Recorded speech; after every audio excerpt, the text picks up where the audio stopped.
Our planet is heating up, and globally the temperatures are increasing at a constant rate. And this has resulted in governments of various countries to take certain steps to improve the climate crisis. In the latest, bus fares in many places across England will be capped at £2 for the winter, under a government-backed campaign to encourage people back onto public transport. This means that single fares on most major operator services will be limited from January until March under the scheme. The Department for Transport saying the £60 million subsidy would save almost a third of the ticket price for the average journey and cut emissions and congestion by taking an estimated 2 million cars off the roads, which are seen as one of the leading sources of carbon emissions. Although a £2 cap already exists in Greater Manchester, Liverpool and West Yorkshire under schemes introduced by metro mayors in those areas, and single fares on buses in London are at 1.65. According to the Department for Transport, the cap would help the industry recover from the pandemic, which accelerated the decline in local services of the last decade, when a quarter of the routes were lost. The Transport Department even added that the cap will cut the average single fare by 80 pence, and in some rural areas, it will save more than £3 off a £5 single ride. The move was also welcomed by the campaigners.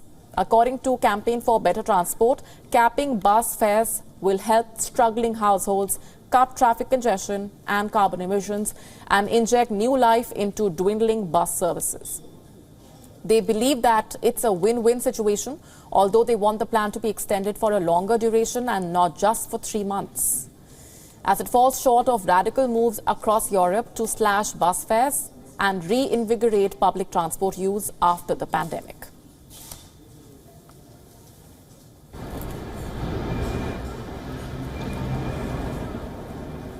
And for more on this, joining us is our correspondent Alex Izat, who has been tracking those developments in London. Alex, get us up to speed with the reactions that have been trickling in and how heated this debate really has been in London. Well, if the bus routes, or the 130 bus routes, will be for outside of London, and actually it will be a real benefit to a lot of people within communities who really can't afford to get on the buses at the moment. So from January they'll be able to have that capped price.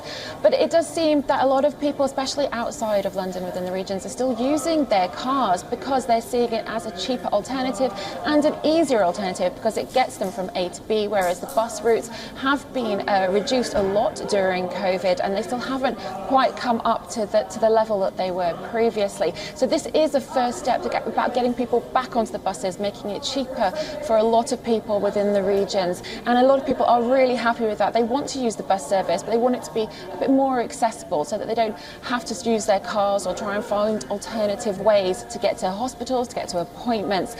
So this is one of the very first steps in making sure that people can use greener alternatives around the country.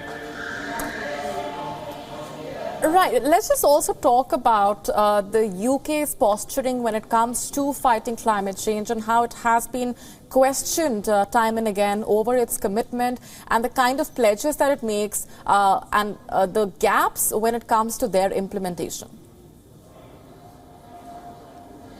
Yes, it's been quite up and down. Obviously, there has been a lot of changes within the government themselves. We had Liz Truss, who briefly came in, and she wasn't really pushing for the green initiatives. And Rishi Sunak, however, has been trying to implement some of them.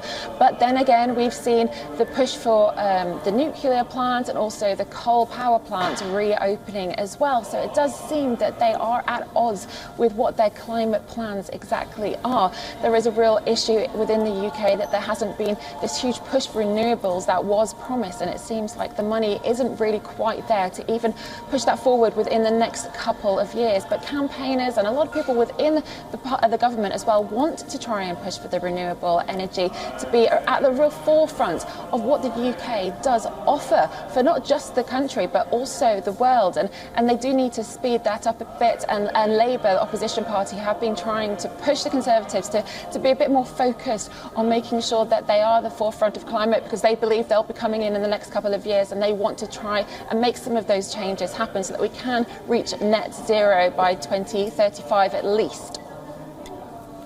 All right, Alex, we're leaving it there for the moment. Thanks very much for being here. WION now available in your country. Download the app now. Get all the news on the move.